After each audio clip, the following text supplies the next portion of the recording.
Okay, everybody, I never thought that I would see this day.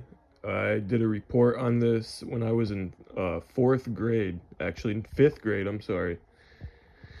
And I remember my teacher being like, "Wow, you really doing a report on this?" And I did. I did a report.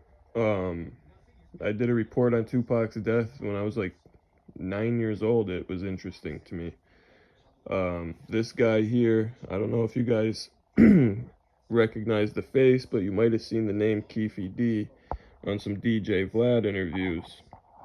This character over here, he literally ratted on himself. He was doing interviews starting as early as 2018 when he thought that over 20 years had passed and that the statute of limitations was up in regards to the Tupac Shakur case. So after 22 years passed, this Keefe D character came about and went on a DJ Vlad interview. And this dumbass fucking started going on DJ Vlad, people like No Jumper, and mostly DJ Vlad interviews though, and was given his side of the story, saying that he was in the car when it happened and somebody shot around him and he was in the back seat, but his buddy next to him is the one who actually shot into Tupac's car, and this, that, and the third. Well, this cop basically tells us during this interview that this guy ratted on himself and that he brought information to light in 2018 that they knew but they could never prove.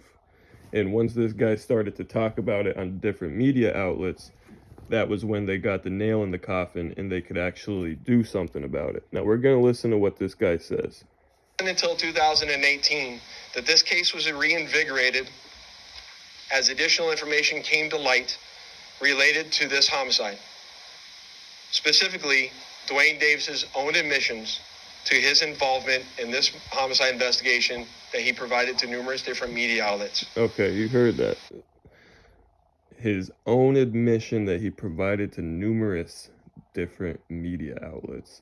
Okay, so he ratted on himself, and now he's indicted on Tupac Shakur's murder, and he will be going to jail for life now.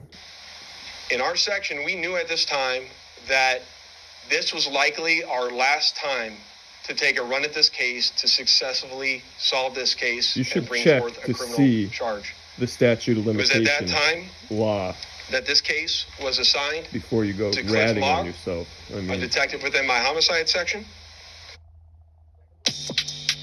Oh, give me a break. Whatever. Ads pay the bills, I guess. SoFi is helping me get my money right to achieve my ambitions. Want to see? All right, let's listen. And over the last 5 years, my section worked closely, hand in hand with the Clark County District Attorney's Office, and followed a systematic investigative plan over the last 5 years. We've conducted countless interviews and corroborated numerous facts that were not only consistent with the crime scene on the night of the incident, but also corroborated and were consistent with the sequence of events that night. This ultimately led to us procuring a search warrant which was executed at Mr. Davis's residence in Henderson, Nevada. And following the execution of that search warrant, in close coordination with the District Attorney's Office, this case was presented to the grand jury, which ultimately led to Davis being indicted on charges of murder. Before I hand it off to the District Attorney's Office, I would be remiss if I didn't thank Detective Mogg and all the other detectives that were not only assigned this case and reviewed this case, but all the other detectives from other agencies that assisted us in this investigation. They know who they are, and thank you very much for all the assistance you provided. It does not go unnoticed. And lastly, one of the most important things, in my opinion, is we need to make this be a reminder that the charge of murder does not have a statute of limitations. Okay, this so agency I just wanted you guys to hear that and part. is invested in solving our cold case homicides so that we can bring closure Unbelievable. to those families.